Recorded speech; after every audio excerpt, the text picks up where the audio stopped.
Hello, everybody. Welcome to a Midwestern Marx live broadcast. I'm here with my brother from another mother, Carlos Garrido. We're about to break down what's going on around the world in terms of politics, economics, um, from a Marxist perspective. So, yeah, how's it going tonight, Carlos? It's going very good, brother. I'm excited to be here with you. It's been, I think, the longest it's been since we've started streaming that we reconvene here together. So it's really a special occasion that we both found the time to sit together and discuss all the important things going on in the world, all the important things going on in our country.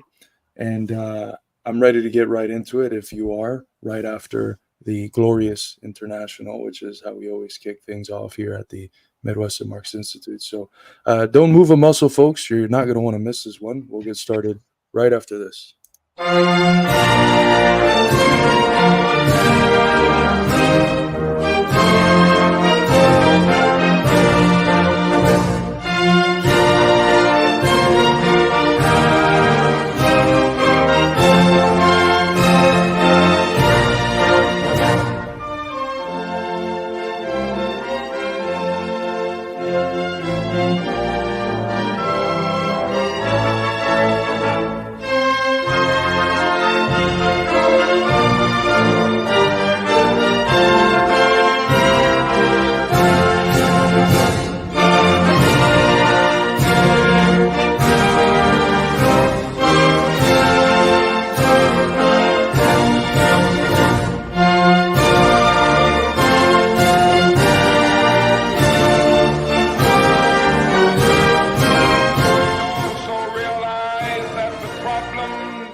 And economic injustice cannot be solved without a radical redistribution of political and economic power.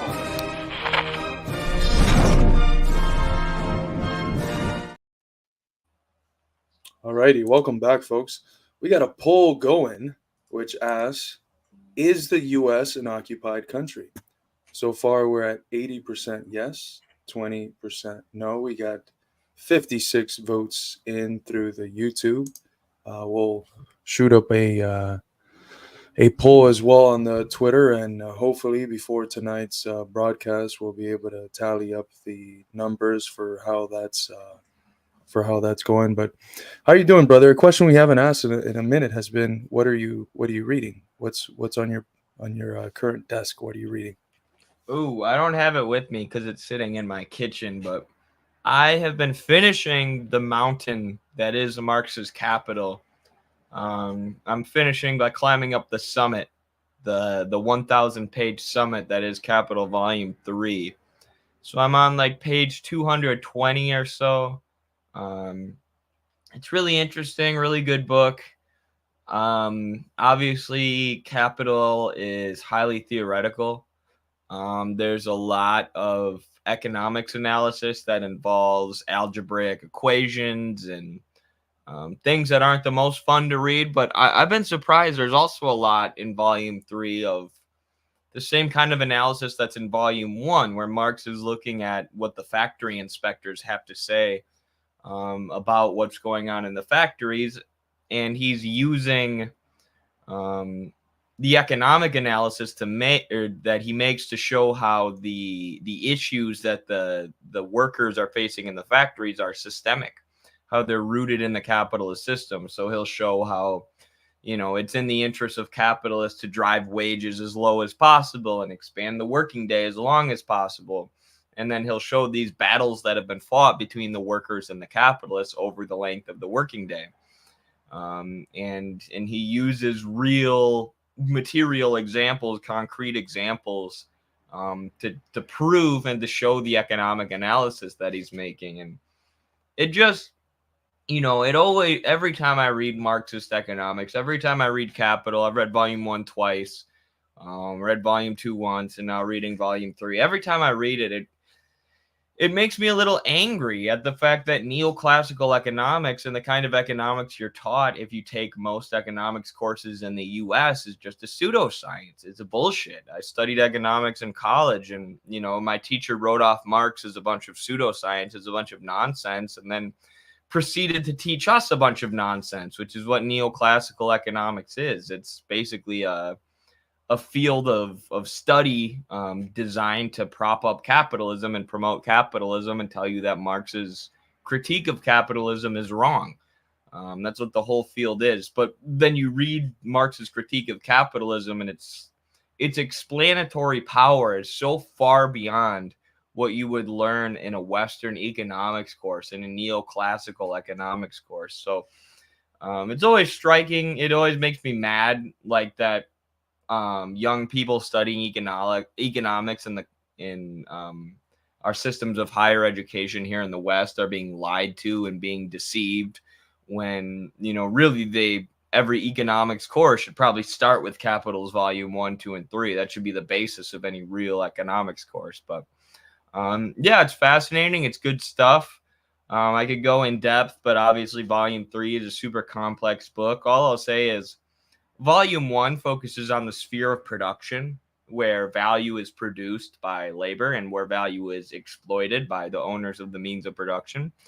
Volume 2 goes into the circulation of capital. It goes into the circulation of value that's created by the workers in production. And then Volume 3 focuses on the connection between production and circulation. So once the capitalist sells his product and creates surplus value, what does he do with that surplus value? He invests it in expanding his production. He invested in luxury goods and consumption for himself. Yeah, it's really about the unity of production and circulation. So there's a lot in Volume 3 that's actually really interesting and fun to read. I've had an easier time reading Volume 3 than I did Volume 2. Volume 2 is highly scientific. Volume 2 is packed with algebraic equations on almost every page. Volume 3 has some of that, but it's not overwhelming. So yeah, I've enjoyed reading it the past couple weeks. That's awesome. You haven't found the chapter where Marx says that capitalism is going to fall because the capitalists are greedy and bad? I haven't. I did find the chapter where he called Elon Musk a dickhead, but yeah. That's a joke, by the way, folks. No, Volume 3 is spectacular.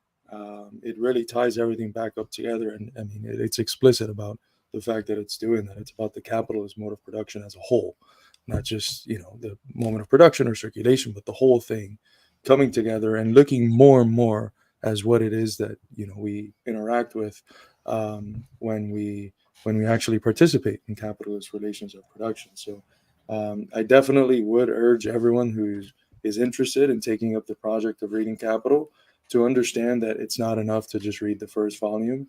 It's not enough to just read the first two. You have to read the whole set. That's how it was intended by Marx. There's so many references that are in the first volume to things that are developed in the second and third volume. And there's a reason for that. In order to have an accurate, concrete, complex understanding, comprehensive understanding of this, you need to read the three. And if you have the time, also throw on what's often called the fourth volume, the Theories of Surplus Value, that goes through all of the different theories that try to account for this thing that Marx discovers, which is surplus value, how it is that surplus value arises, and it solves the sort of problematic that classical political economy was not able to solve. Can I say too that in volumes 2 and 3, Marx mentions supply and demand maybe 100 to 300 times, which is Molly is making reference to here. Supply and demand, guys, come on. Which is, sort of the basis of neoclassical economics. And what you'll often hear from neoclassical economists is Marx never considered supply and demand, but he does repeatedly, many times. He just expands the analysis far beyond supply and demand, which is what neoclassical economics never does. But so he also didn't consider human nature, or right. McDonald's or something, right? As far as the research I've been doing, I prepared intensively for a few weeks. Going back through the Heidegger, I had read a lot of at the beginning of my graduate studies to prepare a presentation for the panel we recently had, co-sponsored with a critical theory workshop, I believe a week ago now, where I did a presentation on how Marxists should approach the critique of Heidegger. Following that, I've been focusing my research on the question of the state, reading contemporary Marxist literature on the state and the tradition, of course, of Leninism. So a lot of Lenin, a lot of Gramsci, a lot of Lukács. And I've actually have found that Lukács already developed a way of conceptualizing what we would call the deep state here in the U.S. This sort of background to all political activities that is actually what's rooting any political decision without any sort of democratic accountability. These sort of hidden and obscure institutions where power is actually at.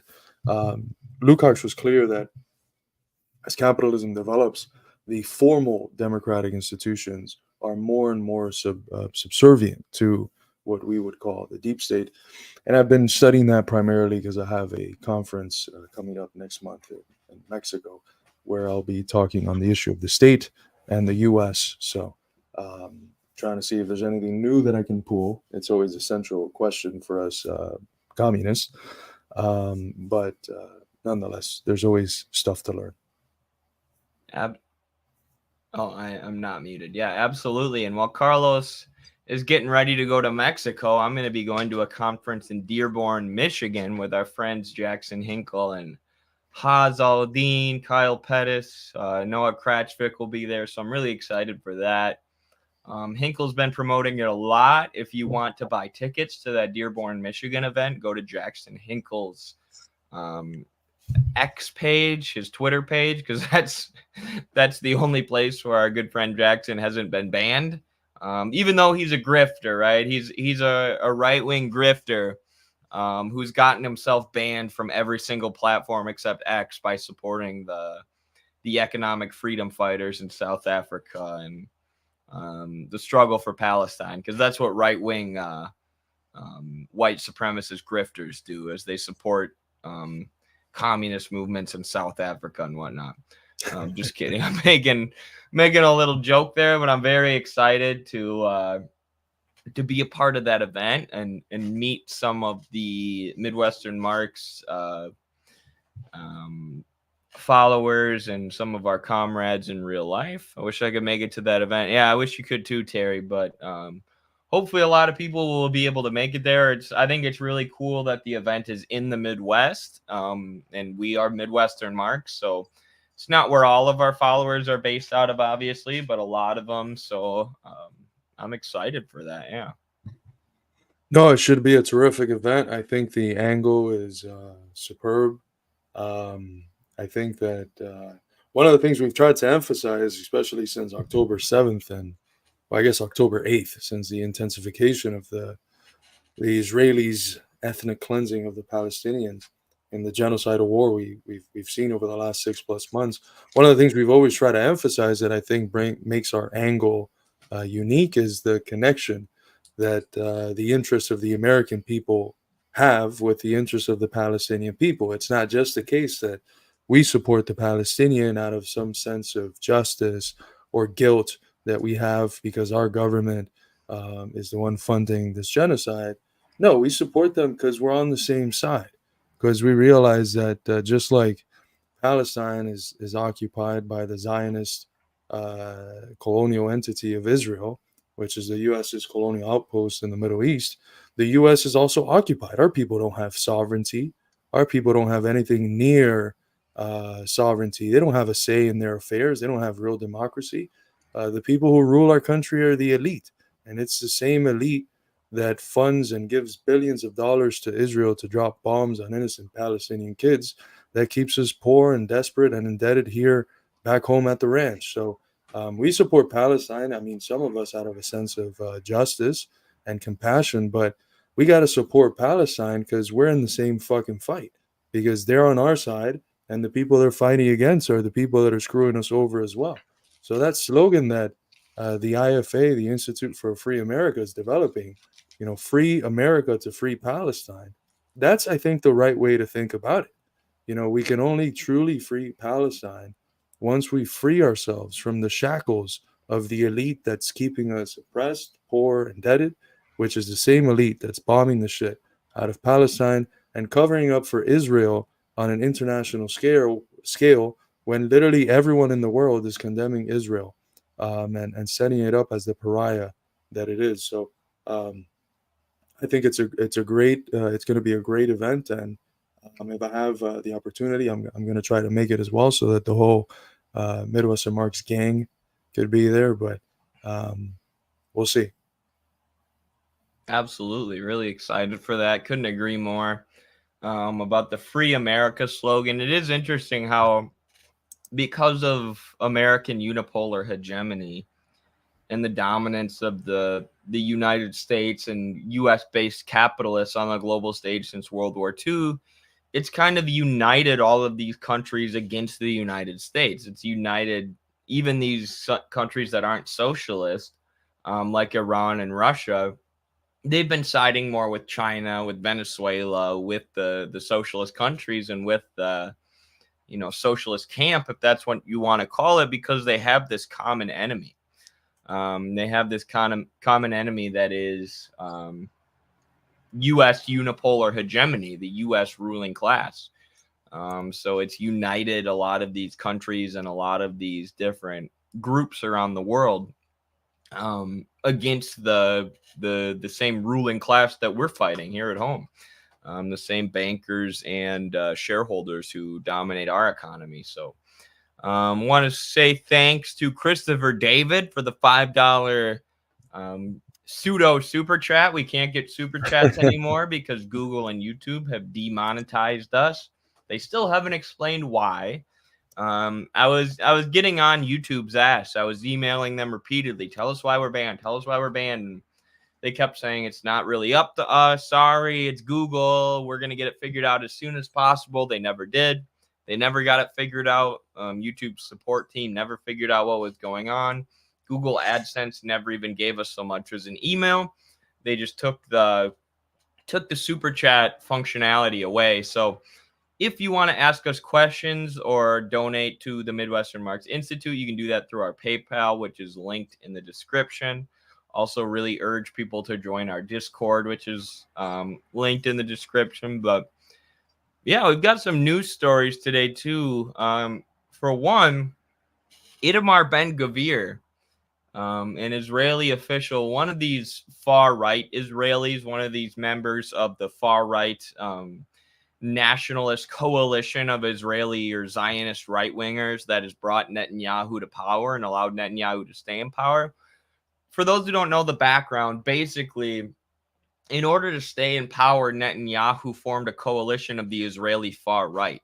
So there's a range of politics in Israel, right? They're all Zionist. They all believe in Israel's right to exist on stolen Palestinian land, right? They all believe that the Nakba, the founding of Israel in 1948, was ultimately a good thing. But, there are people in Israel who look at what's going on in Gaza and they say this is bad, right? That we shouldn't just be massacring people like this. And those are considered the left-wing Zionists.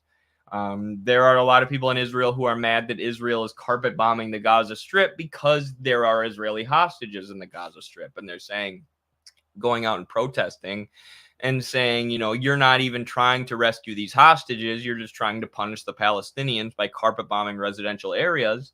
And in doing so, you're actually threatening the hostage. You're murdering the hostages. Many of the hostages have been killed by Israeli missiles. These hostages that the government supposedly cares about. Right, so those are considered the left-wing Zionists. The right-wing Zionists are considered the people who openly say, no, we want greater Israel. Right, we want to seize Gaza. We want to seize parts of Syria. We want to seize the entire Sinai and parts of Egypt. They have this plan for expanding Israel, and they're openly in favor of ethnically cleansing the Palestinians. Those right-wing Zionists who are openly in favor of ethnic cleansing are the ones who Netanyahu has formed a coalition with, right? It's the furthest right of the far right Zionist movement that is in control of the Israeli government. And recently, is Itamar Ben-Gvir, one of these far right people, his car flipped, right? And it doesn't appear to be an attack by Palestinian resistance forces. It appears that, it was just an accident. That's what we think for now. Maybe his car was sabotaged. I don't know. But I mean, what do you call this other than divine intervention? Other than Allah coming down from the heavens to flip Itamar Ben-Gvir's car? Well, I think what you provide is really good context, especially considering the more liberal versions of condemning Israel's attacks on the people in Gaza and in the West Bank, but specifically in Gaza. A lot of them try or want to reduce it to a problem with Netanyahu or just the right wing of the Israeli political horizon. But the truth is that the whole state is grounded in a foundation of ethnic cleansing. The whole state is rooted in a supremacist notion that is incompatible with any of the modern standards of democracy. It's in many ways a relic of the past, still sustaining an apartheid that even the most racist societies of the 20th century overthrew. So the problem is not just the Netanyahu administration, even though it's of course trying to save itself by the bones. It's a very unpopular administration with the Israeli people, although the actions that it's committing in Gaza are not unpopular. Around 98% of the people are somewhere in between supporting the actions and thinking that they don't go far enough in Gaza. But it's a problem with the whole system. The whole state is literally propped up just to be an entity of U.S. Western imperialism in the Middle East, and that's what it's functioned as for the last 76 years, a colonial outpost of Western imperialism in one of the most strategic and important regions of the world. So it's good that people are dissenting, but we also have to understand that the dissent can't just be aimed at Netanyahu. It has to be aimed at the existence of a supremacist state in its own right, and that's not anti-Semitic. I think it's anti-Semitic to actually think that it's in the interest of Jewish people to hold a supremacist, racist, apartheid state that is committed to an ethnic cleansing of an indigenous people. That's, I think, anti-Semitic. It's perfectly rational to suggest that whatever state takes root in that region of the world, I would prefer it be called Palestine, but whatever we call this new state, it should be a secular state where Jewish, Christians, Muslim people can live as equals, and that's that. It's a fairly rational demand, because we know that if we're honest, the two-state solution is really no solution at all. It'd be perhaps an attempt at a step forward, but it isn't really a solution to the crisis that has produced the conditions for this genocide. Eddie, you're muted. Yeah, I think it's especially important not to fall into blaming solely Netanyahu, because that's going to be what the liberals say after this genocide is over. When the genocide ends, they're going to be like, it was all Netanyahu. It wasn't the state of Israel, right? The state of Israel's fine. The state of Israel's cool. It was this crazy guy, Netanyahu. And once we got rid of him, now the state of Israel is all kosher. No pun intended. But of course, it's not. It's a state that was founded on ethnic cleansing and apartheid and colonization of the indigenous Palestinian people. And Netanyahu, this far-right goofball politician, is just this hyper-corrupt, narcissistic politician as well, is only the natural result of that, right? A country like Israel was bound to drift to the far right and have an openly far-right government take power, because it's always been a colonial project. Just at times you've had more human faces on the colonial or leading the colonial project versus at other times. But the problem is the apartheid state of Israel itself, which is a Western colonial outpost or a neo-colonial outpost of the Middle East. This person says, Eddie, how are things going with your Nazi buddy Jake Shields? This comment right here, I have to highlight it because it shows how brain dead and stupid the haters of Midwestern Marx are. So Jake Shields is an MMA fighter that I've been a fan of since I was a little kid, since I was like 8 years old, because he was a very good MMA fighter. And recently he's moved towards anti-Zionism, but in a very, I don't know what you would call it other than a very Hitlerite fashion. He's a fan of Nick Fuentes. He's been pushing Hitlerism. He said multiple things like the Chinese Revolution and the Bolshevik Revolution were funded by Zionists or were supported by the Jews, and that's why they're bad. So I've been consistently combating Jake Shields' Hitlerism when he responds with these Hitlerite, or when he posts these Hitlerite type posts.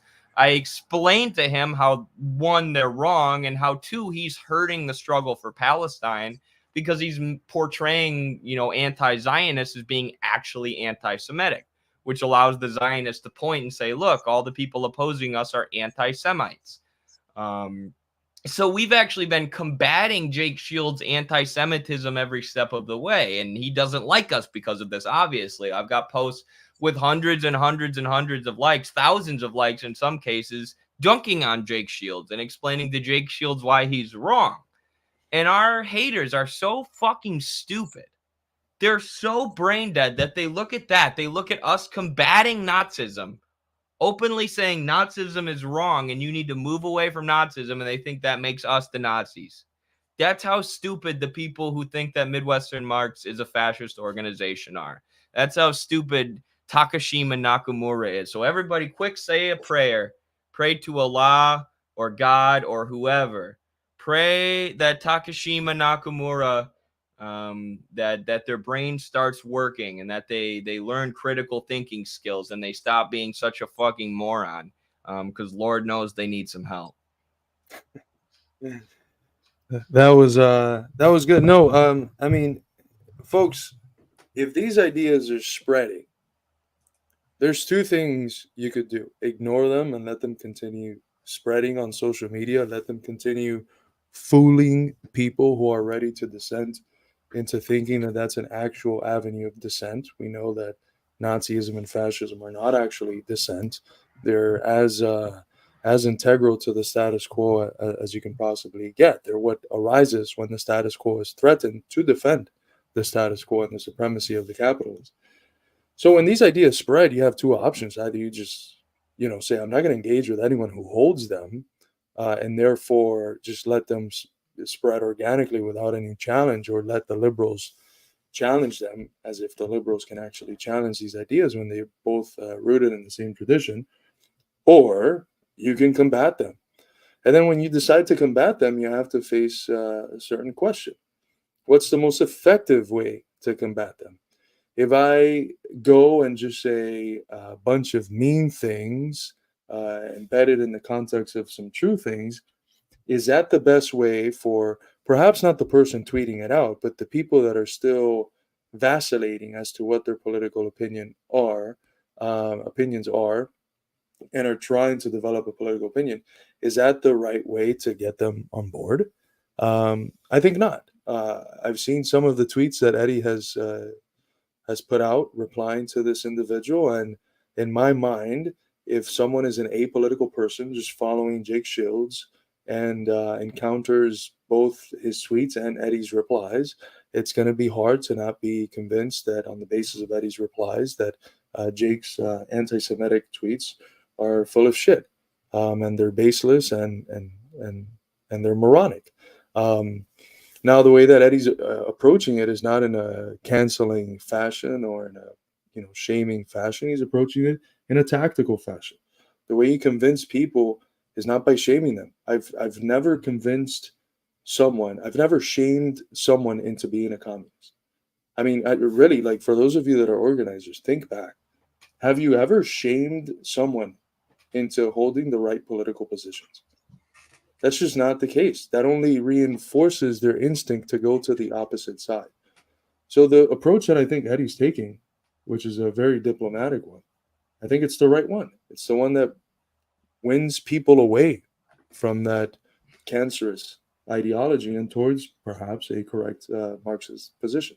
And it's especially interesting for me because I've known of Jake Shields forever, right? I was a fan of Jake Shields for over a decade before he was even involved in politics. So, I imagine a young person like myself following Jake Shields on Twitter, right? You might be inclined to follow along with his political ideology or believe this nonsense that he's saying. So I think it's worth my while to engage with what he's saying and try and debunk this Hitlerism. And obviously it is worth my while because a lot of these tweets are getting hundreds and hundreds of likes and impressions. And if I was a young person looking at Jake Shields' tweets and I didn't know what to think about the world, I would prefer that there was another intelligent person debunking the stuff that he said that was wrong, or putting out an alternative narrative. So that's exactly what I'm doing. I'm going against Hitlerism and trying to pull people towards a more rational ideology based in class struggle. And if that makes me Hitler, if that makes me a Nazi, well, so be it. I don't really give a shit. I'm doing the work of pulling people away from the Nazis. And if you think that makes me a Nazi, you're just stupid. Yeah. I think I think that's what a lot of these people just genuinely are, because they consider that whatever is axiomatic and obvious to us is obvious to everyone else, and therefore we shouldn't be engaging in any sort of conversation or any attempt to convince. But for those that are serious, I would suggest this. I know that perhaps not a lot of you have had to stand in front of a classroom and teach, but I've had interactions where one of my students brings up the question of Hitler and tries to phrase him as a anti-establishment person that worked for the people.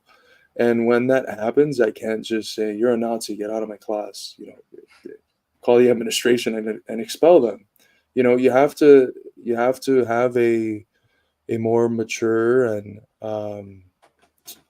a more serious response that actually tries to understand why it is that this person has landed in these positions, and how can I show them that the assumptions which took them here are incorrect, and that other ways of viewing things are far superior to explain the questions that led them to that position in the first place. So that's how I always try to think about it. Like, if a student came up to me with these perspectives, and I know that for the sake of holding my job, I can't just tell them, "You're a fucking idiot, get out of here." How would I rationalize the process? Think about the process of convincing them out of that position and towards a more correct one. For sure. I have another video I want to play too, another video I want to play next. It's from our buddy Walter Masterson, who's a comedian, and he does those videos where he goes to like Trump rallies and interviews people and gets them to say ridiculous stuff. But I will say Walter is much more based than a lot of the people who do this, right? He's not like Emma Vigeland, right? A lot of the times the purpose of his video isn't to just say Trump people are stupid. Trump people are idiots. They're a basket of deplorables, which is like the point of Emma Vigeland's videos. It's just to show how stupid and dumb these Trump supporters are compared to the enlightened liberals like Sam Cedar and Emma Vigeland. But Walter, there's a lot more nuance to his videos. Like, there's one video where he gets Trump people to basically admit that they support socialist values. Yeah. Right? He'll be like, "Yeah, you want, to invest all the money we're spending on war here in the people and develop infrastructure and stuff, right?" And the Trump people are like, "Hell yeah." So it's not so much just shitting on these people and calling them idiots. He's got some of that on his channel, but I don't know. I like the way he approaches it more than like the Good Liars. That's a super liberal account that goes to Trump rallies and interviews people and just tries to make them seem like idiots. But anyways, Walter was also really helpful the first time our TikTok account got banned. He had some connections at TikTok and he was able to help get us reinstated. But anyways, good guy. He did this hilarious interview bit where he went to a protest and started trolling the Zionist counter protesters. And this is one of the best bits I've seen in a long time. So Yeah, anything to say about this before we watch it, Carlos? No, I've seen some of the other stuff that he's done, and it's pretty good. And it falls in line with the experience that I've had in the Midwest for the last decade or so, where Trump, a lot of MAGA working people, if you pitch communism without the C word, they end up agreeing with it. And then if you tell them, well, everything you've agreed to is communism, are you really going to be that much of a P word, um, and not accept it just because you're scared of the term, the word? Um, Often they end up saying, yeah, that is kind of silly for me to accept everything you're saying, but then, cringe when I hear the C word. Why is that? It's the same people that lie to me about other stuff that got me to cringe at the word communism. So I'm gonna try to overcome that. So yeah, I've seen some of his videos, and he does seem to be of a different breed from the other sort of liberals that go to Trump rallies. Agreed.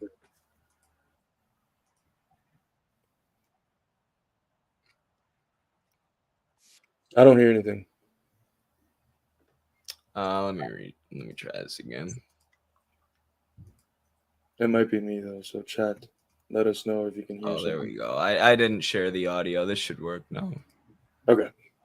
If Tarkin blew up Alderaan, Oh, come on. the Empire did nothing wrong. If Tarkin blew up Alderaan, the liberal media is not going to tell you that. The Rebel Alliance kidnaps children and they indoctrinate them to talk about Star Wars. Wait, is there a Star Wars area? Wait, there's a special area to talk about Star Wars. The Mandalorian uses Baby Yoda as a human shield. Look how long it took these Zionist psychopaths to start attacking him. Right, and this is hilarious because all we've heard about in the media for the past few weeks is how violent these pro-Palestinian protesters are. They're all these psycho-violent people, yet there aren't any videos of Palestinian protesters attacking people. Right, there are very, very, very few videos of Palestinian protesters being violent. But look at this. You talk shit about the Zionists for 5 seconds. 5 seconds in front of them, and they start hitting you. Right, and what else do they have? Right? They can't argue against what he's saying. The truth isn't on their side. So they just get mad and resort to violence, right? They're mad that he's calling out the truth. So, and I mean, this is what all Zionists do when you have a conversation with them, right? You point out the truth and they start to get angry. They start to get mad. They start to say, shut the hell up. Because that's all they have. The truth is on our side. I mean, I just thought that was incredible how nonstop on MSNBC and Fox News and these mainstream media channels, we've been hearing about how violent these protesters are, right? But they don't have a peep to say about this. These Zionists who attack a guy for talking about Star Wars after like 5 fucking seconds. No, you're absolutely right. And it's only when reason fails, when you don't have confidence in your arguments, that emotion prevails. And what you have there are very baby-like emotional outbursts against someone that's making fun of them. And you're absolutely right. I haven't seen any videos of something akin to that happening with the pro-Palestine crowd. On the contrary, any violence I've ever seen in a pro-Palestine crowd has been on the part of the police towards the Palestinian protesters that were very visibly peaceful. Absolutely. Some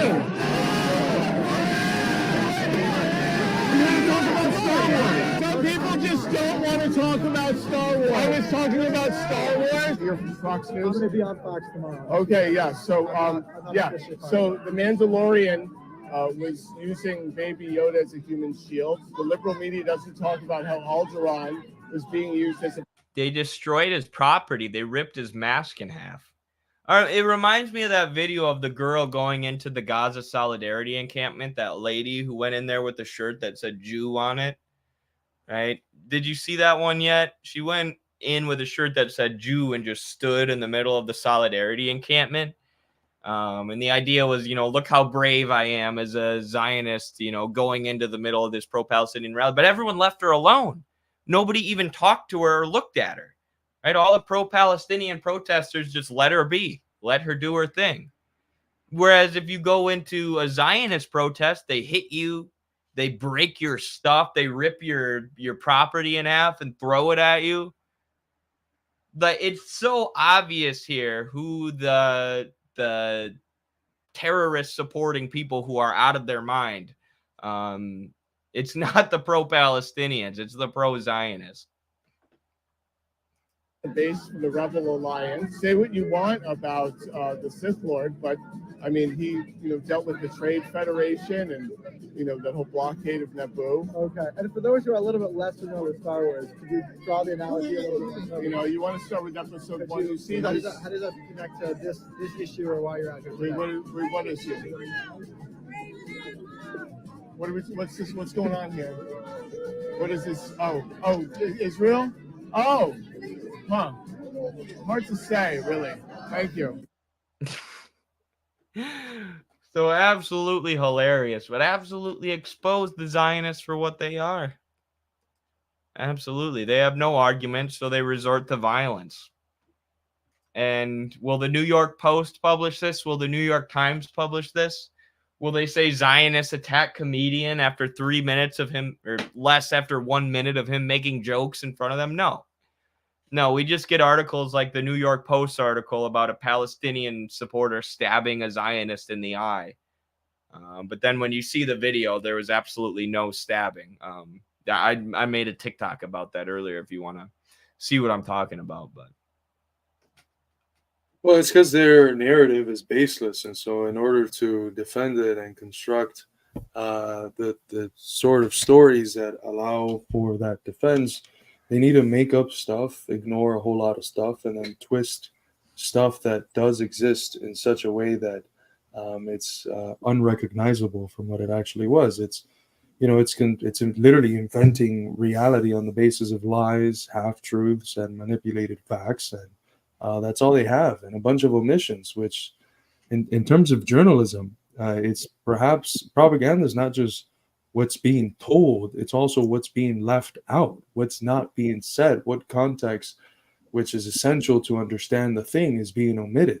And what we find in the dominant media discourse around this issue and any other issue that's hot on the media cycle is that any context that challenges the narratives that the empire has is omitted or distorted when it's covered.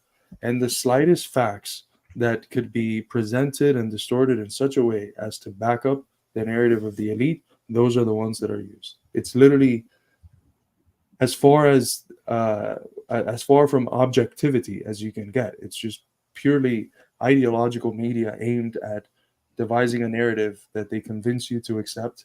And they have to do that because if they told you the truth, you would accept that what the position that they're on is not the one that you should be in. That their position and the one that you should be in as a regular human, as a regular working class person, is not the same. So the point of lying, what's implicit in the fact that they have to lie and spend billions of dollars to continue lying and convincing you of these lies, what's implicit in that is that at every single moment, they care about what you think. There's this Parenti clip that's classic, where he says, they don't care if you eat, they don't care if you starve, they don't care if you're housed or unhoused, they don't care about anything. The only thing they care about is what you're thinking, what it is that you're thinking. That's what they really care about. And it's true. That's the whole point of these institutions. It's to convince people whose fundamental interest is against the ruling order, to convince them to accept the narratives, the presentation of facts, the values of an order that is fully antagonistic to what they should be expressing as their own interest. Absolutely. I see something interesting in the chat about people seeing fascism as an anti-establishment ideology, and that's why it's so popular, and we have to debunk that idea by taking it head on. Couldn't agree more. Could not agree more. Why isn't Midwestern Marx using Telegram and Rumble and more? Well, we have a Rumble. All of our YouTube videos get uploaded to rumble.com/MidwesternMarx. We also have a Telegram at Midwestern Marx. I don't know how you join our Telegram, but the link is in our link tree. All you got to do is Google Midwestern Marx link tree. It will pop up and you can join our Telegram. Also join our Discord server if you get a chance. The link to do that is also in the bio. Lots of stuff going on in the Discord. You can stay up to date with all of the content that we're putting out, and you can also stay up to date with all of our on-the-ground organizing efforts when we'll be doing conferences like what we're doing up here soon. I see, is Midwestern Marx a vanguard Leninist party? We are not. We are not a political party. You could think of us more as a think tank. Yes. We are working with political parties behind the scenes. We're working to build a vanguardist Marxist-Leninist political party, but Midwestern Marx itself is not that. We are educators and sort of like a think tank trying to combat propaganda that are pumped out of right-wing corporate-funded think tanks. So we're the people's funded think tank to combat the corporate funded think tanks. Why do the mods in your Discord support the U.S. establishment and have staunch support for Trump? They do not. All of the Discord mods are communist. Not a single one of them supports Trump. They see Trump supporters not as a basket of deplorables, but as working class Americans who have been deceived by this demagogue Trump. Who think that Trump is the solution to all their problems, when in reality, class struggle is the solution to all their problems. But yeah, we don't have any Trump-supporting pro-capitalist Discord mods. Is Midwestern Marx a part of Socialist? Or I kind of answered that already. Carlos, I'm graduating with an MS in public health in May. Oh, that's interesting. I got or I was, before I got fired, was getting a master's in healthcare administration. So that's interesting. I'm wondering if you think it makes sense to go back and study an undergrad philosophy, or if it's impossible to go directly to a philosophy master's. I'm 22.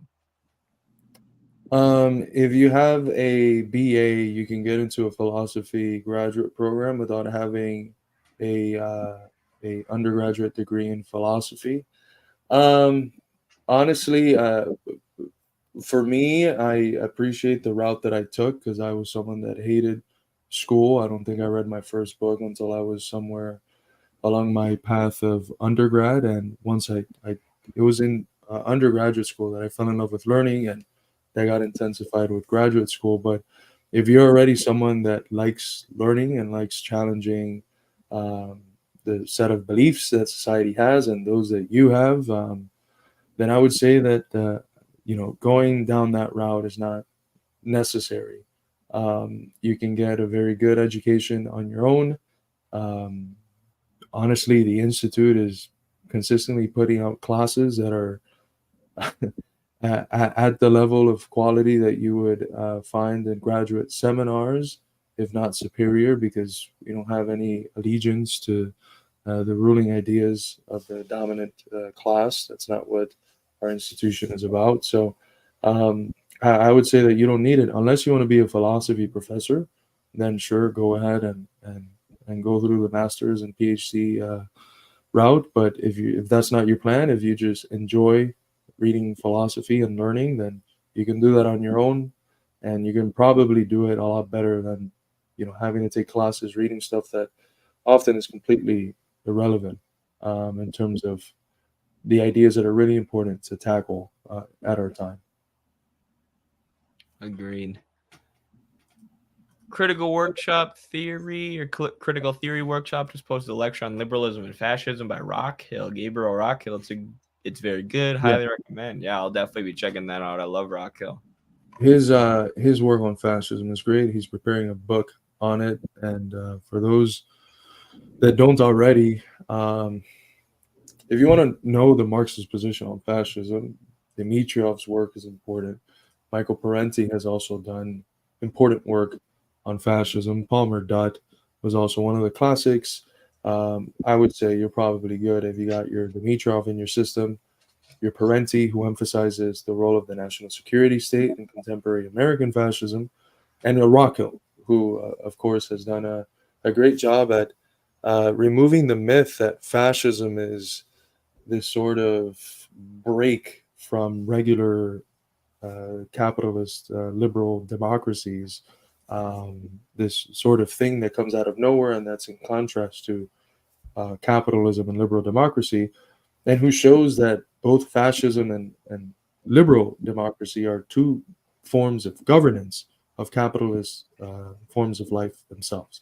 And they play a sort of good cop and bad cop relationship. And he's got many great articles. I think he's published them in Counterpunch, a series of like 3 articles on fascism. And I think the lecture that you're talking about is based on some of those articles. So make sure to check that out if you haven't already. Absolutely. All right, Carlos, I have a news story for you that is not super related to Palestine. I'm not going to lie. We are going to hit Hassan Piker going on Piers Morgan's show. But did you know that Trump's potential VP pick killed her own dog? This is potential Vice President Kristi Noem, South Dakota governor, who is an arch Zionist, huge neoconservative and Zionist, huge fan of war, never found a war that she didn't like. And she told a very politically incorrect story in her recent book about shooting her own dog. Have you heard of this, Carlos? Jesus Christ, no, I hadn't. All right, I got to read this to you because I read it before the show and it gave me a chuckle. That's not very popular. You know, Americans are more offended by the death of a dog than a human. They You know, are. if we started putting out the sort of dog deaths in Gaza, maybe Americans would be more moved to protest Israel. So Right, know if what our it's about. politicians killed 30,000 dogs, that'd be a different story. There would have been a ceasefire by now. Not a good campaign move to get a dog killer on board. Have you seen the dog? She's a monster. I mean, the story does not. It's not what you think it is. It's not like a dog was getting really old and getting really, decrepit and needed to be put down. No, it was a young dog that she failed to train, which I guess that's a theme. Joe Biden's dog was untrained and was getting in trouble for biting people at the White House. So they've had multiple dogs get in trouble for biting people on their staff. So I guess that's good praxis. It's a dog biting a bunch of imperialists. Right. The dogs are based. But when it comes to corrupt politicians, they apparently have no ability to train dogs. Yeah. The dogs are Hamas. Yes. But anyways, 1952, as a Republican candidate for vice president, Richard Nixon stirred criticism by admitting to receiving a dog as a political gift. The dog's name was Checkers. In 2012, and I don't understand how this worked, as the Republican presidential nominee, Mitt Romney was pilloried for tying a dog, Seamus, to the roof of his family car for a cross-country trip. What the hell? How did that work? He tied his dog to the roof? These people are legitimate sociopaths who run our country. Bro, that's like from that Christmas comedy movie where they tie the grandma up to the car and she's like dragged for the Christmas summer vacation. It's Christmas summer vacation, Jesus Christ. For the Christmas vacation. It sounds like out of a comedy skit or something. Like, how does that even work? How do you tie a dog to the roof of your car? You got to get the meme of that North Korean girl where she's like, in North Korea, the politicians tie the dog to the car. They go around the country. Yeonmi Park. Yeonmi Park, yeah. Anyways, Noem said, or they say, but in 2024, Kristi Noem, a strong contender to be named the running mate to Donald Trump, the presumptive Republican nominee, has managed to go one further by admitting to killing a dog of her own. Cricket, the dog, was a wire hair pointer, about 14 months old, the South Dakota governor writes in a new book, adding that the dog, a female, had an aggressive personality and needed to be trained and used for hunting pheasant. Which, how many useless ass books by these corrupt politicians have been published over the years? I mean, tons of wasted paper and energy, and the energy of publishers has been wasted on writing books for corrupt politicians that nobody reads, and they just write them to launch their campaigns. But anyways, Who the fuck reads those? Right, who's reading a Big Rodney book? Reads it.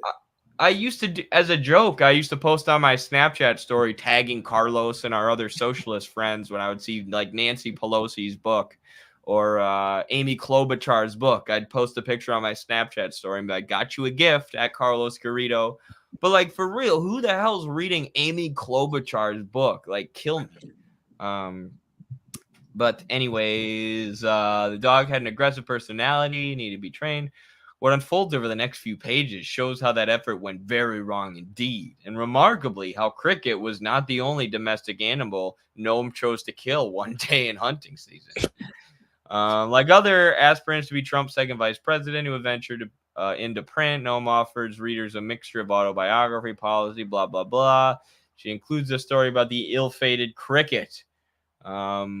And she says this story illustrates her willingness in politics as well as South Dakotan life to do anything difficult, messy, and ugly if it simply needs to be done. It did not need to be done. By taking Cricket on a pheasant hunt with older dogs, Noam said she hoped to calm the young dog down and begin to teach her how to behave. Unfortunately, Cricket ruined the hunt, going out of her mind with excitement, chasing all those birds and having the time of her life. Noam describes calling Cricket, then using an electronic collar to attempt to bring her under control. Nothing worked. Then on the way home after the hunt, as Noam stopped to talk to a local family, Cricket escaped Noam's truck and attacked the family's chickens. Sounds like a problem with the owner. Sounds like a problem with the trainer of the dog. You know your dog's not trained. It's only 1 year old. You're around a chicken farm. Why are you not tying it up? That's your problem. That is your problem as the dog owner.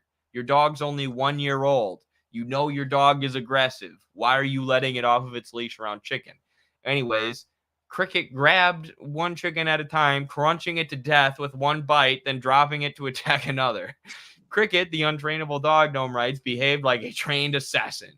When Noam finally grabbed Cricket, she said the dog whipped around to bite me. Then as the chicken's owner wept, Noam repeatedly apologized, wrote the shocked family a check, which is a move that only a corrupt politician would do, for the price they asked, and helped them dispose of the carcasses. Through it all, Noam says Cricket was the picture of joy, the picture of pure joy. I hated that dog, Noam writes, adding that Cricket had proved herself untrainable after a year. She knew it was untrainable after 1 year. Maybe you're just a shitty trainer. Dangerous to anyone she came into contact with, and less than worthless as a hunting dog. At that moment, Noam realized I had to put her down. Noam, who also represented her state in Congress for 8 years, got her gun and led Cricket to a gravel pit. It was not a pleasant job, she writes, but it had to be done. And after it was over, I realized another unpleasant job needed to be done. Incredibly, Noam's tale of slaughter is not finished. Her family, she writes, also owned a male goat that was nasty and mean because it had not been castrated. Again, her problem. She should have had the goat castrated. Furthermore, the goat smelled disgusting, musky, and rancid and loved to chase Noam's children, knocking them down and ruining their rich kid clothes. Noam decided to kill the unnamed goat the same way she had just killed Cricket the dog. But though she dragged him to a gravel pit, this is the worst part, the goat jumped as she shot and therefore survived the wound. Noam says she went back to her truck, received another shell, hurried back to the gravel pit as this poor goat is suffering, and put him down. So not only did she put two of her animals down, but she was very bad at it, and she wounded them. At that point, Noam writes, she realized a construction crew had watched her kill both the animals. The startled workers swiftly got back to work, she writes, only for a school bus to arrive and drop off her children. Kennedy looked around confused. Noam writes of her daughters who asked, hey, where's Cricket?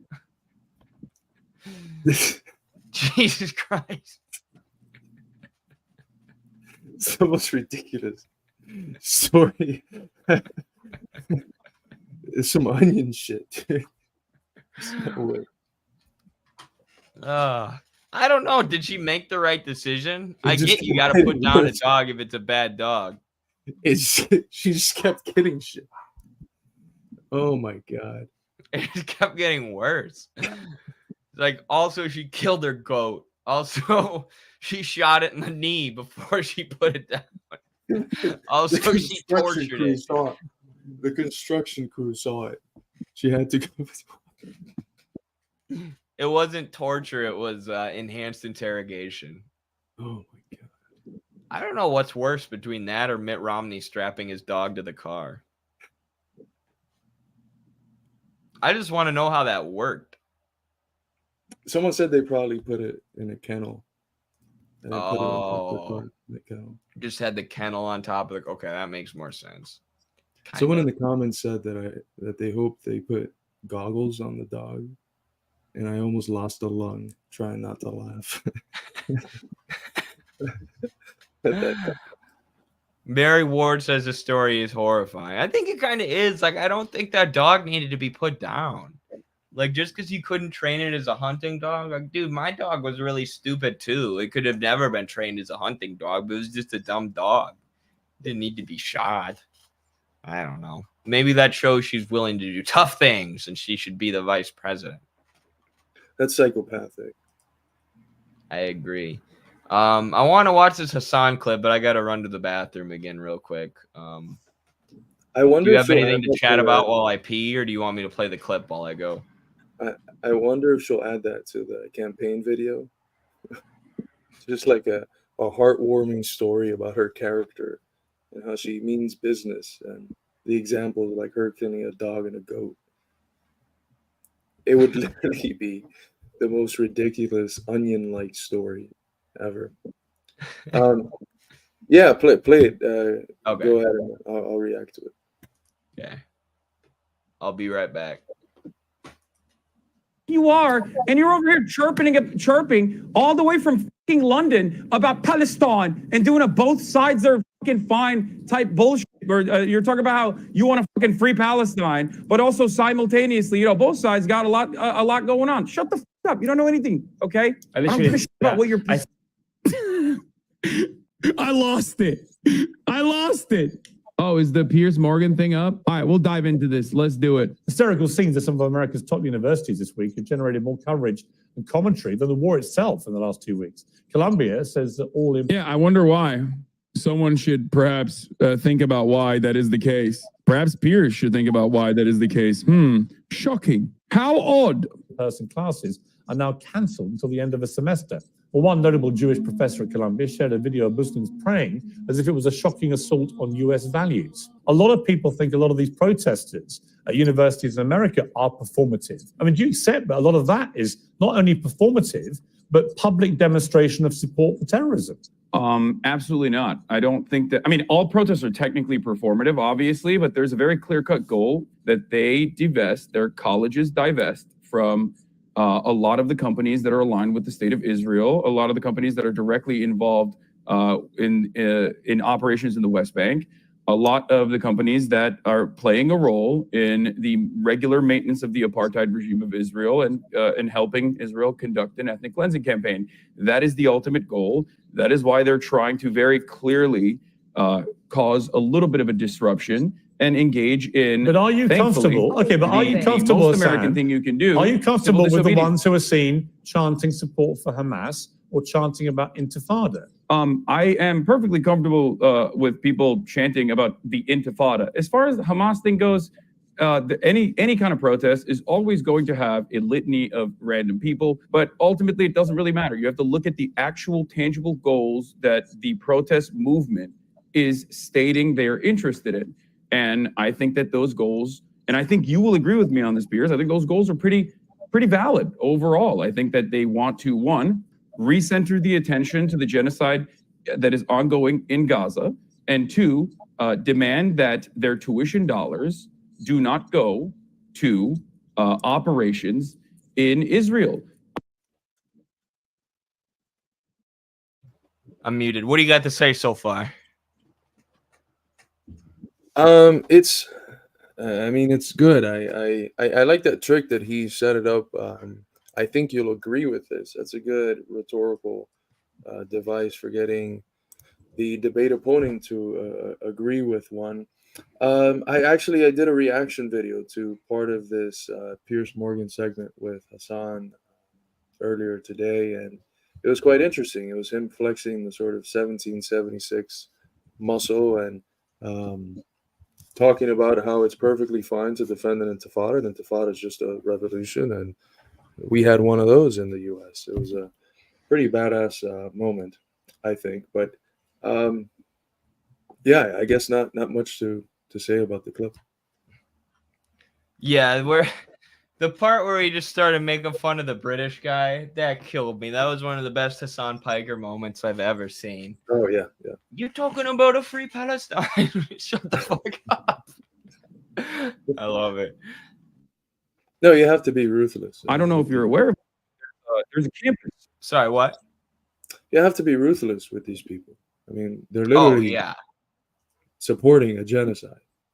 I think it's okay to make fun of them and be rude and otherwise be a dick. You can be respectful in every other sense and occasion in your life, but when you encounter these people that are the spokespeople for genocide, let it all out. Right. Say it with your chest. That's it. I was pretty friendly when I was on that Jubilee debate about capitalism and communism, but that's different than debating this.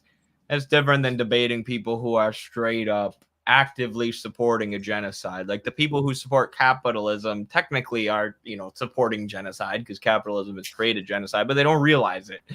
You have to make that case to them. You have to make that argument to them. These people are straight up watching what Israel's doing, and they're like, yes, I like this. 2 thumbs up. And for those who don't know my story with coming to anti-Zionism, I made a few videos in favor of Palestine. A bunch of members of the IDF, were, of course, in my comments like, you're an idiot, you're a dumbass, sit down in a Zoom chat with us. And I sat down and I was like, okay, I don't know, maybe they're right. And I sat down in a Zoom chat with these IDF members, and it took them about 5 minutes to start talking about exterminating Arabs and how all Arabs are terrorists. So the only way to be friends with these people, the only way to be friendly with these Zionists is if you're a racist, Jewish supremacist extremist like them. There's going to be a system thank you to Auroras for the $10 donation. Thank you so much, Auroras, for the $10 donation. Reminder that we have been demonetized and robbed like literal pirates. They took away $900 that you all had donated to us in February. So if you want to help us, please do consider donating. You can find the link pinned on the YouTube live chat or in the comments section of the Twitter live stream.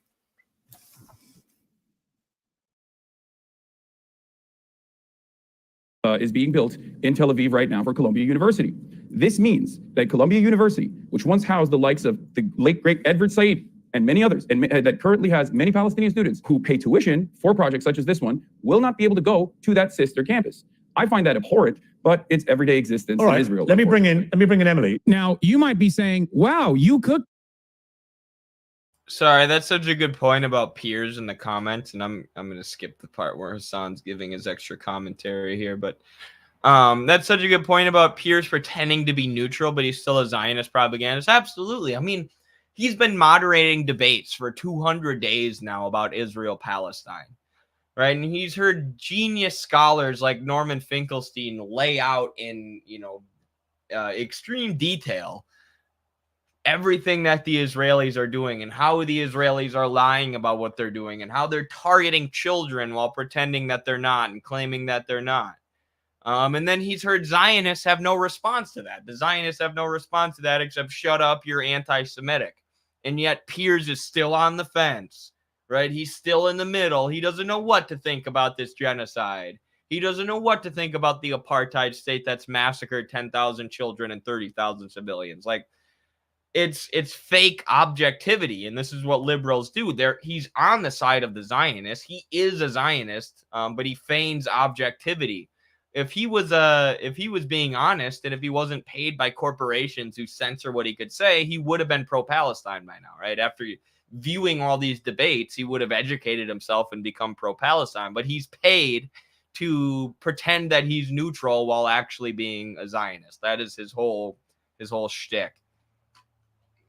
To Palestinians who are being ethnically cleansed. 6 minutes of that, it's great. Now watch what fucking happens after. You've been listening to all this. Your response? With all due respect, Hassan, why do you feel that Columbia, or any college for that matter, owes you to divest from Israel? Why do you? So let me just say, I did not respond to anything that she said here because I let her go. I let her cook. I wanted to, I thought it was going to be point, counterpoint, point, counterpoint. So you'll notice when I snap. I think your opinion is correct, because so far I heard the classic buzzwords: apartheid, discriminatory, ethnic cleansing, and genocide, which is funny because it's all the exact opposite. So if I may ask you, what about Israel is apartheid? You also just said the students in Israel, the campus in Israel would not allow Palestinians to join. Are you?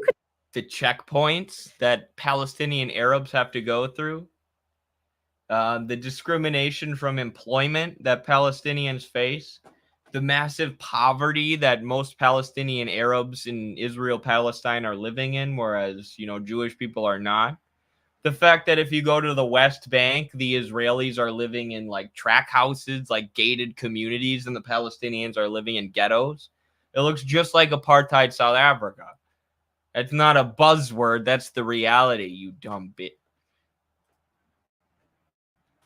Confused, or do you know nothing about the country of Israel? Because let me remind you, Jews are not allowed in the West Bank and Gaza. However, Arabs have full Israeli citizenship, have the rights, are members of the Knesset, which is the equivalent of, you can think of Congress. Bro, she hit literally every talking point. Every talking point. There are Arabs in the Knesset, don't you know? Besides the point that, like, Colombia is participating in the ethnic cleansing of the Palestinians by, doing these sorts of partnerships with the fucking state of Israel, which is doing that currently. I love that she tried to fucking speed around the Hasbara talking points. Now, obviously, in a normal situation, I go point by point by point by point. Classic. It's okay.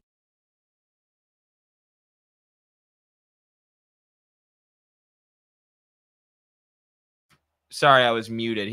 We get that he's limited for time here. He's got to go. You can't go point by point. It was the same for me with the Jubilee middle ground debate, capitalism versus communism. People were like, why didn't you say this? Why didn't you say that? It's like, well, you really only have limited time. They say like 3 points, and then you have enough time to respond to maybe one. To talk about an intifada. Let me remind you, the intifada, last time it happened in Israel, consisted of thousands of people dying in bus bombing. So are you saying that you support terrorism and killing innocent people? Well, and before I let Hassan respond, the intifada, if you read Norman Finkelstein's book, Gaza, there were thousands of Palestinians who were sniped, who were murdered, who were bombed because they peacefully protested. Hundreds and hundreds and thousands of Palestinians. There were something like 10 Israelis who died in the whole thing, maybe less, right? Because it was an overwhelmingly non-violent uprising, both the first and second intifadas. The Palestinians rose up non-violently, and the Israelis responded by sniping them and dropping bombs on them. And then there were a few instances of Palestinians throwing Molotov cocktails and, responding with a fraction of the violence that the Israelis inflicted on them. But you see, they never get into the data. They never get into the facts of the matter, right? They just say intifada means violent revolution. A bunch of Israelis were car bombed. Yeah, well, hundreds and hundreds and hundreds and hundreds of Palestinians were murdered, mass murdered, for standing up against genocide, for standing up against apartheid, for standing up for basic human rights. But oh yeah, the Israelis are the victims. Cry me a fucking river. These people are so stupid. And anybody who knows the facts of what they're talking about knows how stupid, or how they're nothing but stupid fucking crybabies. Well, intifada simply just means revolution, and I'm an American, and in 1776, violent we did one of those, revolution. and it was pretty fucking good. Yeah. What do you think? The American, Okay, do you we think the also American bombed, Revolution we was also a good bombed party? Of course Hiroshima. not. We also Don't- bombed Hiroshima. We also bombed Hiroshima? What the fuck does that mean? What does that have to do with it?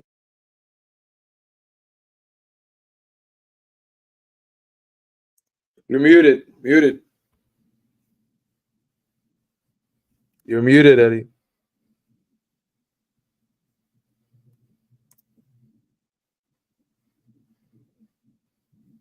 Oh, I was muted again. Damn it. I was just saying, you can't make an omelet without cracking a few eggs, right? Every revolution has some violence, right? It has the oppressed people, the people who are under occupation or apartheid or slavery or whatever, right? When they rise up, no, they don't overthrow their colonizers peacefully by asking them nicely to leave. No, they throw them out with force, right? And that's not even what the Intifada was, though. The Intifada was a non-violent uprising that the Israelis responded to with mass murder. So what she's saying here doesn't make any damn sense. And it's completely legal because under international law, an occupied people have the right to resist their occupiers literally by any means necessary, which includes, of course, violence, which is never the first option that oppressed and colonized people take. It's the last option, the option that presents itself as the final and last alternative allowed to them as a form of resistance by the occupying force itself. No oppressed people says that, okay, we haven't tried anything else. Let's just go straight to the guns and go, participate in a violent revolution. No, that's always the last thing. After all of the other alternatives are exhausted and prohibited from working by the forces in power, that's when people turn to violence. And it's a natural phenomenon. And the only people that are to blame for those occurrences of violence are the systems that pushed people into such a corner where the only route of resistance they had was that violence. It's the same thing with October 7th. The only people to blame for whatever violence occurred on October 7th, even if we know that most of the people that were killed, most of the Israelis killed, were killed by the IDF. The only people to blame for that violence are the people that set up and sustained and were the personified agents of the apartheid racist system that prevails and has prevailed for 76 years in Israel. Absolutely.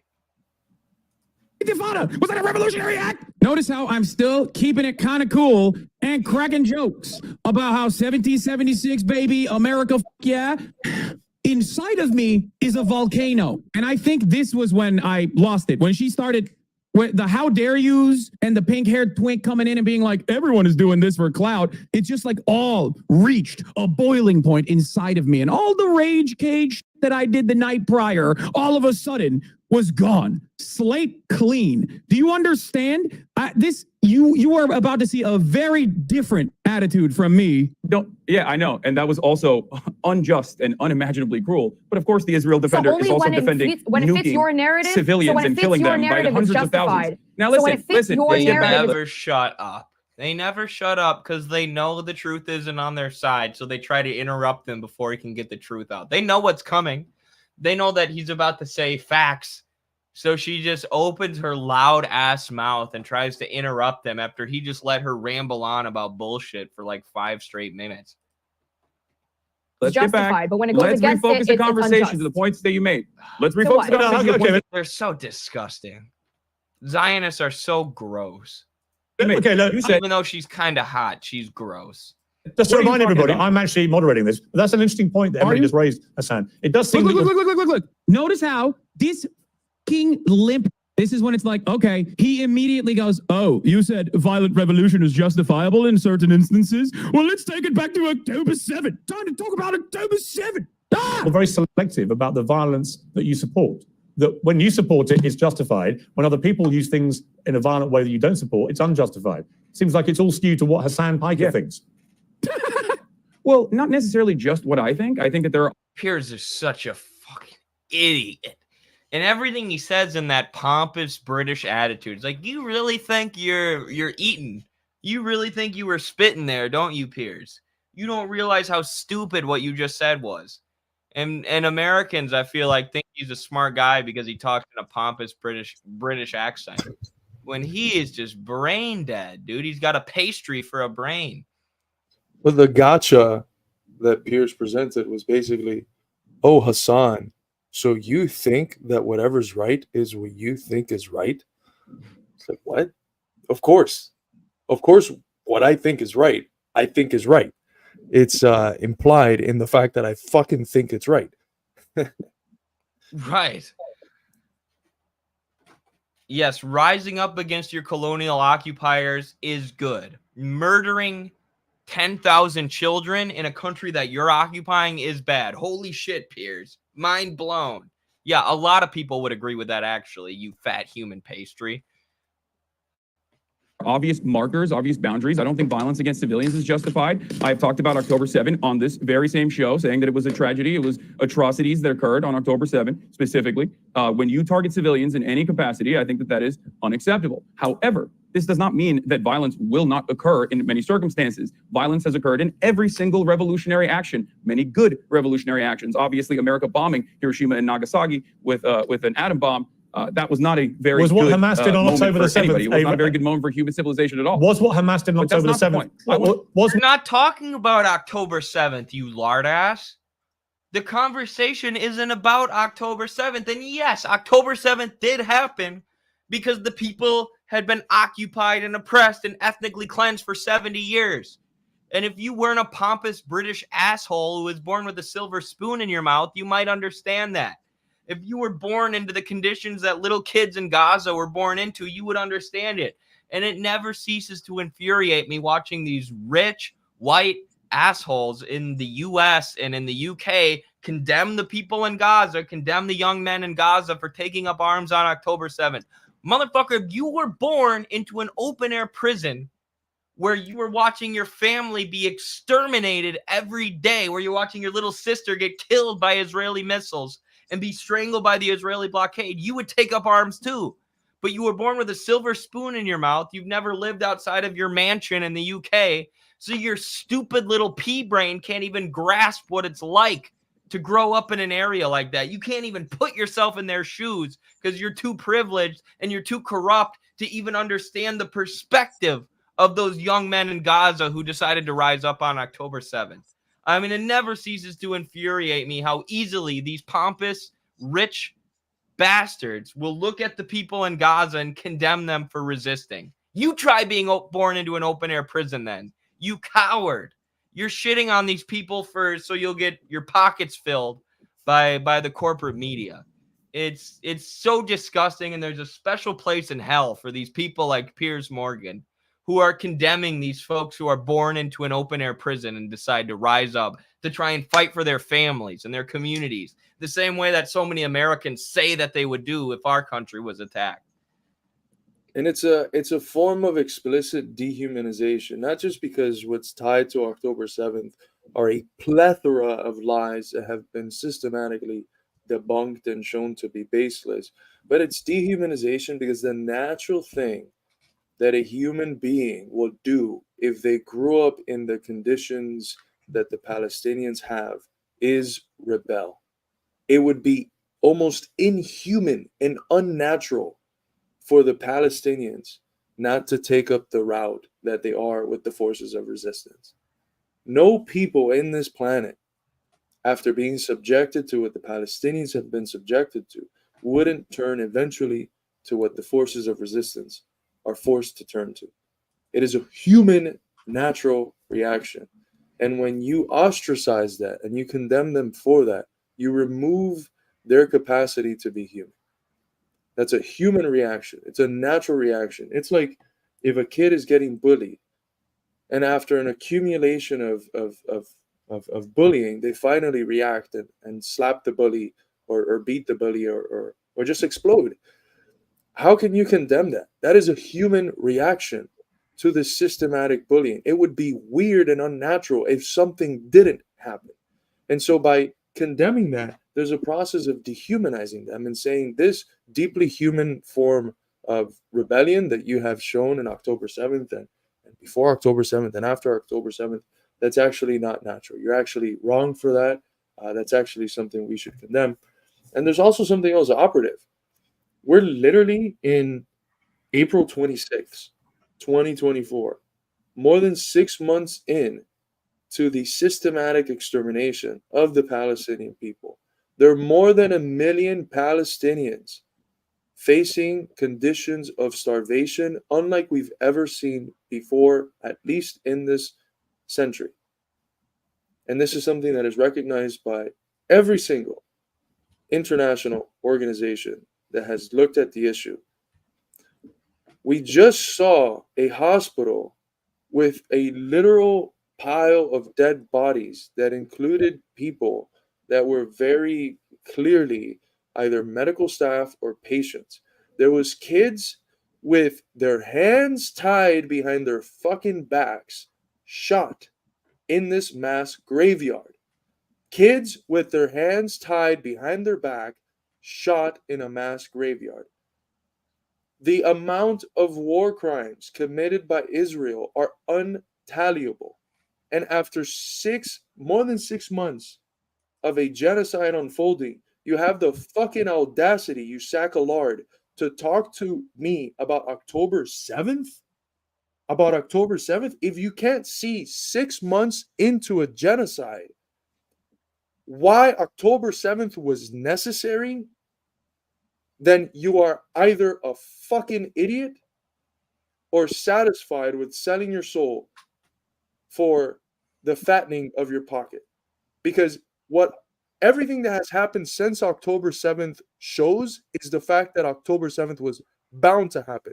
Because it's the same state that has systematically annihilated the Palestinian people, denied them the right to food. There's food trucks right outside that are being denied not only by the state of Israel, but by the settlers in Israel that are fully on board with their country's extermination of the Palestinian people. If you can't see after 6 months that these fucking lunatics are the ones that have been occupying the Palestinian people for 76 years and are the reason why something like October 7th was necessary, then I don't know what to tell you. Exactly. But it's exactly what Andrew Tate told him, not to praise Andrew Tate, but he's like, you're Piers, you know it's a genocide. And if you're denying that it's a genocide, it's because you're paid to believe that it's not. And that's exactly it. He's paid to remain ignorant.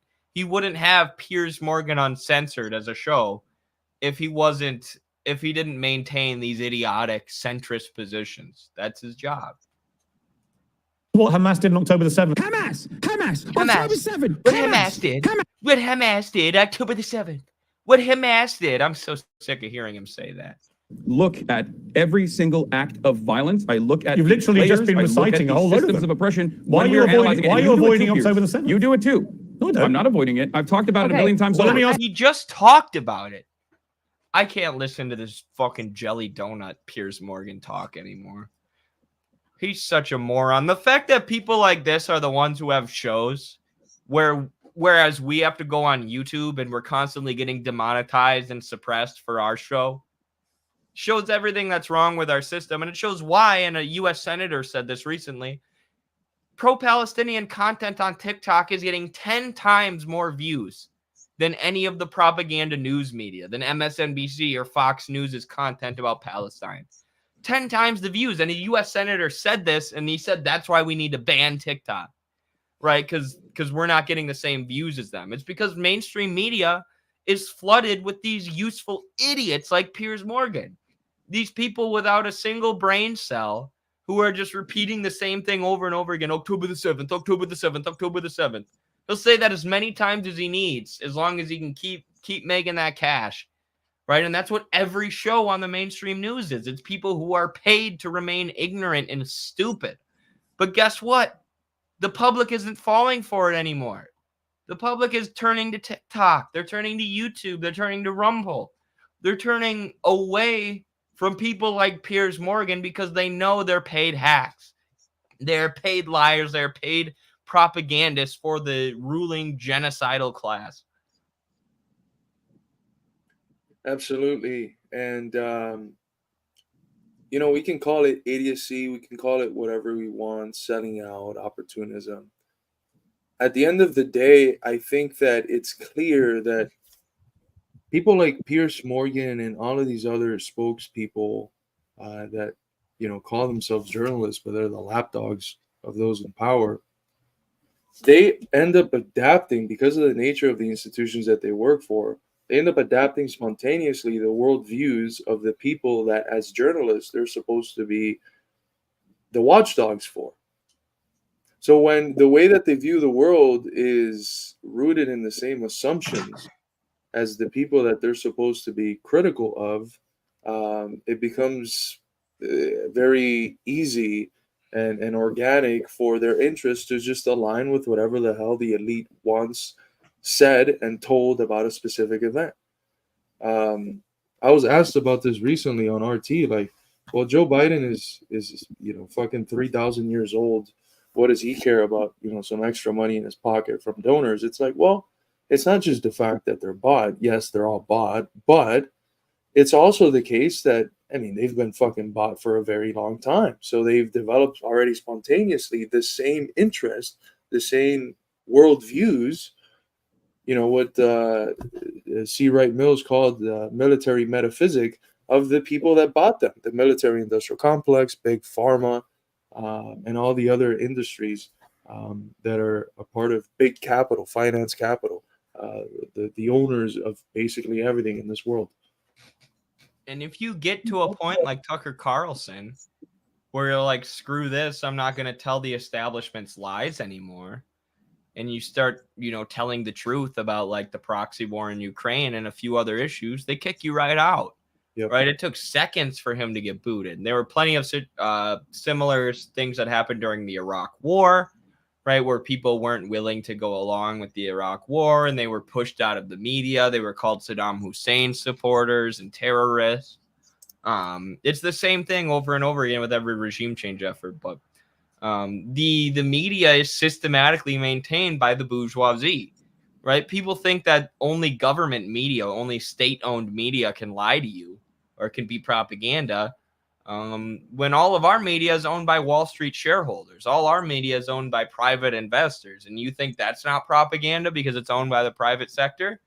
No, it's even more propaganda. The same people who are exploiting us for our labor every day, the same big banks and multinational corporations who dominate all of society and all of the economy are the ones who own the media. And if you speak out against their interests, you're gone, you're done, you're fired. Even if you're the most popular show in the country, like Tucker Carlson was, they don't give a shit. You have to toe the line. So if Piers Morgan wasn't the cucked bitch that he was, he wouldn't have his show. By the way, thank you so much to Chance Pope for the $5 donation. Thank you so much, Chance. Thank you to all the other people that have donated as well. Reminder, we've been demonetized. So if you have anything you're willing to give to help fund the Institute, you can find the donation link at the top of the YouTube chat or in the comments to the Twitter live stream. Marx stated the ruling ideas are those of the ruling class. Absolutely. And if you want a systematic Marxist analysis of how this works, I'm going to grab the book. He's going to go grab Inventing Reality by Michael Parenti. Boom. Good call, Carlos. This is the book to read. This goes into detail about how this works, how that ideological superstructure that I just pulled up on the screen, how that's enforced, and how the bourgeoisie shapes and maintains the media. And every level of the media is controlled by the ruling class and censored by the ruling class. And they won't even hire anybody who's not a part of their class. Like Carlos and I could never, ever, ever, ever, ever get a job with Western media because of our political positions. Whereas we go on RT all the time. If that tells you anything about Russian media compared to our media. Yes. We have some comments here. The Rumble account y'all have linked in the description has its last post 4 months ago. Oh. I haven't touched the Rumble, so I don't know. I'll have to fix that. That's my fault. We should also stream at some point through Rumble as well. We're going to try to figure out if we can add Rumble as a streaming destination to our stream yard. So I think people can donate through Rumble. So hopefully that might be a good option for us. Why do you people think the government are the only people that should have weapons? No, that's not at all what we think. In the context of capitalism, we give the thumbs up to the people having weapons to defend themselves from the state, which is the capitalist state. Any attempt to disarm the workers should be frustrated by force if necessary. Karl Marx. Karl Marx. Yeah. Ben Burgers thinks Palestinians who want their land back are ethno-nationalists. Oh my God. I haven't heard him say that, but that would be interesting to look into if he did. Yeah, I haven't either. I don't know. I don't know if it's wise to comment if that's something that he hasn't said, but Right. I wouldn't put it past him. He's good on some stuff, but on others he's not. On quite a lot of stuff he's not. I miss RT America. Yeah, RT America was awesome. They still have, I think we looked this up the other day, like 700 million people watching them around the world in various languages. The last one I did in Spanish, it was kind of strange because right before he asked me it was with Rick Sanchez. Right before he asked me the question, he's like, Carlos, why don't you tell me and the millions of people watching this what you think about X, Y, and Z? I was like, okay. It's a flex, but all right.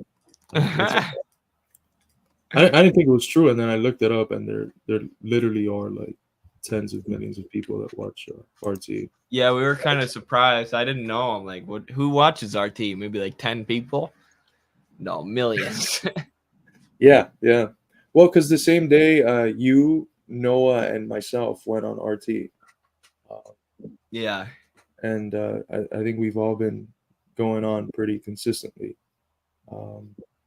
Maybe once a week or once every couple of weeks. And Danny's been going on every week for the last like 20 years. Yeah. So. I've got another clip prepared. I just hit up our friend from RT. She's been sick. That's why I haven't gotten it yet, but that'll be out soon. Yo, yeah, we just put two of mine on our Instagram in Spanish for those that speak Spanish. It's got English captions, so you can watch it if you don't speak Spanish, but the English translation is not the best. There's a few words that are not correct, but yes. By the way, I figured out what happened with Rumble. They had a sync feature where your YouTube would automatically go to your Rumble, which is what we had set up. But 4 months ago, YouTube banned that feature so that people like us who are demonetized can't just put their shit on Rumble. So those dirty bastards at Google and at YouTube, this shows the kind of inefficiency that's created by capitalist competition too. When you have YouTube competing with Rumble, it makes things worse for the users. They should be forced to cooperate in a user-friendly way. But right. By the way, for those interested, I saw a comment earlier about learning Marxism. The signups for the Basics of Marxism course are now open. This is going to be Noah's course, Basics of Marxism. He ran this course last year. For those that didn't get a chance to take it, now there's another opportunity. It's going to be a 10-week course. The sign up is only $30, which is ridiculously cheap. Just think about the countless hours he's going to have to spend preparing to teach and then teaching for 3 hours once a week for 10 weeks. And you're paying just $30 for it. So it's a tremendous opportunity if you actually want to learn real Marxism, the basics of Marxism. And it's a good stepping stone for the other classes that we'll be hosting for the Institute. I'm teaching one on Marxist philosophy. It's going to be an 8-week summer course that it should be available within the next week or so for entry. So yeah, make sure to sign up for that if you haven't already. It should be quite a good experience, quite an informative experience. And just put it in the chat for those interested. Actually, we put it in all of the destinations. Noah's a wonderful teacher as far as the people that are literally just getting into it. If you haven't read any Marxist literature before or very little, I would definitely recommend taking this class with Noah. He's a really, really great teacher. Teaching comes naturally to him. He'll go slowly and break things down as much as he has to ensure that everyone understands what's being said. And you should leave that class with a good, solid background in Marxism. Why does the USA support Israel at all costs? Yeah, I mean, there's been times over the last 6+ months where it feels like the tail has been wagging the dog. Um, but in general, these sorts of narratives that we get that like the U.S. is bought out by Israel, or it's like Israel that's influencing the U.S. Or right now the hashtag I think United States of Israel is trending. That framework is technically not correct. It's a wrong framework, and I think Eddie was contemplating doing a paper on this a while back. But it's the U.S. as the imperial hegemon that necessitates the existence of Israel. Israel functions for the U.S. as a colonial outpost, as a launching pad for all of its operations in the Middle East.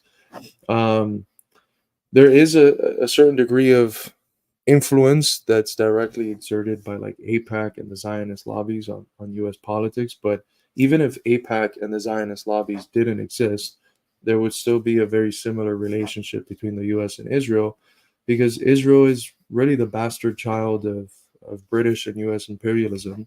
And they need it as much as they need anything else. You know, the relationship that they have is not necessarily because the Zionists give money to politicians, even though at the subjective level that's something that's definitely influential. But structurally, Zionism, the Zionist entity, is necessary for U.S. imperialism. That's why it's kept up.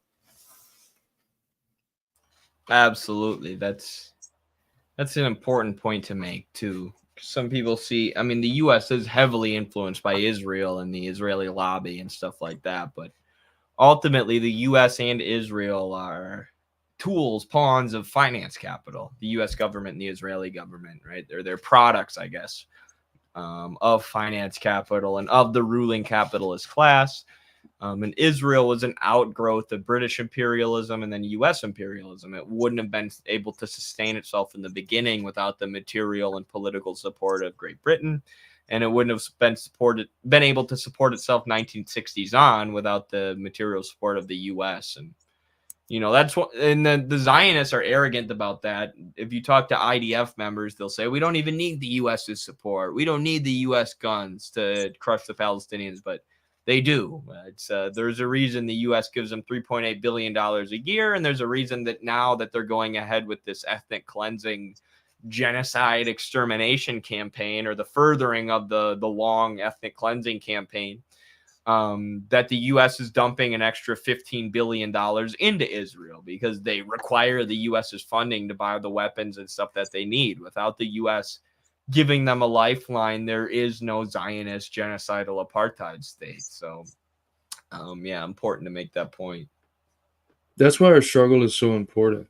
And that's why, again, that slogan, free America to free Palestine, it's kind of true. Like, insofar as we continue to be under the yoke of this parasitic class that, you know, keeps a system going, that leaves us in misery and, you know, leads to these genocidal wars against a whole people. Insofar as that continues to be the case here at the U.S., in the U.S., it's hard for any of the activities that the empire does around the world to stop.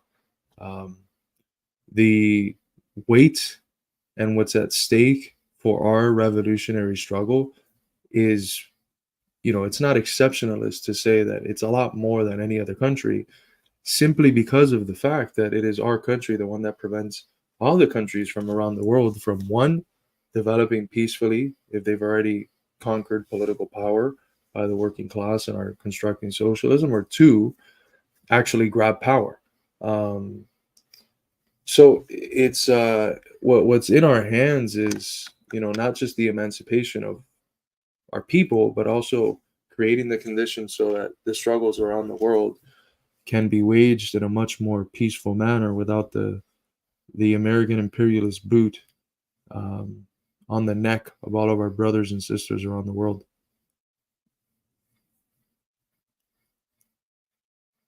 Oh, Eddie, you're muted. Oh, I'm muted again. Couldn't agree more. You got anything else you want to cover? I got to get up at 6 tomorrow for a youth wrestling tournament. Get to drive 3 hours to coach 2 of my kids because they didn't want to go to the same tournament as all the other kids who are going on Sunday to a tournament that's 1 hour away. So I'm going to drive 6 hours to coach 2 of my kids. I'm totally not mad at them. I'm so happy that I get to do that. Anything for the children. No, for real. I don't mind doing it. But yeah, anything else you want to cover? You sound like a politician. Anything for the children. No. That's I think we've covered enough. Shout out to the students. 60 plus campuses around the country. People are setting up encampments. We reported last Wednesday?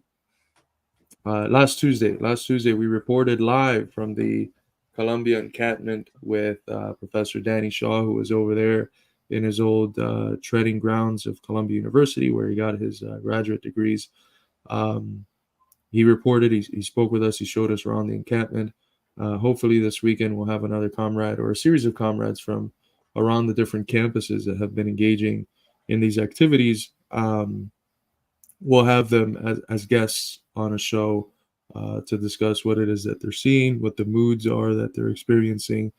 And it's beautiful to see. There should be no space for the condemning of the students out of some purity fetish rooted in the fact that they're not the blue collar working class. That's absurd. I applaud these students. What they're doing is very brave. They're putting on the line scholarships. A lot of them are getting suspended. And the way that we think about our trajectories as individuals in the U.S., it's very much, go get an education, get into a good university, get good grades, come out of that, get a good job. And if they're threatening them with suspensions and expulsions and all these different things that can hurt their literal life trajectory, or at least how they think about their life trajectory, it's extremely brave that they're still saying, it doesn't matter. I'm going to stand against the genocide funded with my tax dollars and fight and do what I can do within my own limits to get these universities to divest and stop profiting off of the entity that literally bombs children and innocent civilians by the tens of thousands. So it's extremely brave. I applaud them, and hopefully we can have this weekend some shows where we bring live people on to discuss the different encampments from around the country. Absolutely. Can't wait for that. Be sure to subscribe and follow us on X at Midwestern Marks and at Ed B. Ligersmith to stay tuned. You can follow us on Twitch at Midwestern Marks, Facebook, Instagram, all sorts of locations. Because we've been demonetized from YouTube. We'll probably be banned from TikTok. So follow us wherever you can and join the Discord server that's linked in our bio. But yeah, other than that, solidarity, everyone. Thanks for being here. And for those interested, check out my Substack. Subscribe to the Substack. Yes. It's free. And if you can spare $5, the price of a cappuccino a month, do that. You get some articles behind paywalls that you can access.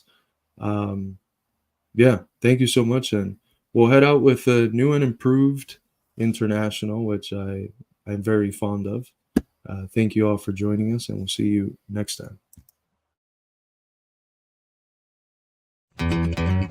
Stand up, all victims of oppression, for the tyrants fear your might. Don't cling so hard to your possessions, for you have nothing if you have no right. Let racist ignorance be ended, for respect makes the empires fall. Freedom is merely privilege extended, unless enjoyed by one and all. So come, brothers and sisters, for the struggle carries on. The International unites the world in song. So comrades, come rally, for this is the time and place. The international ideal unites the human race. Let no one build walls to divide us, walls of hatred nor walls of stone. Come greet the dawn and stand beside us. We'll live together or we'll die alone. In our world poisoned by exploitation, those who have taken, now they must give. And end the vanity of nations, we've but one earth on which to live. So come brothers and sisters, for the struggle carries on. The International unites the world in the song.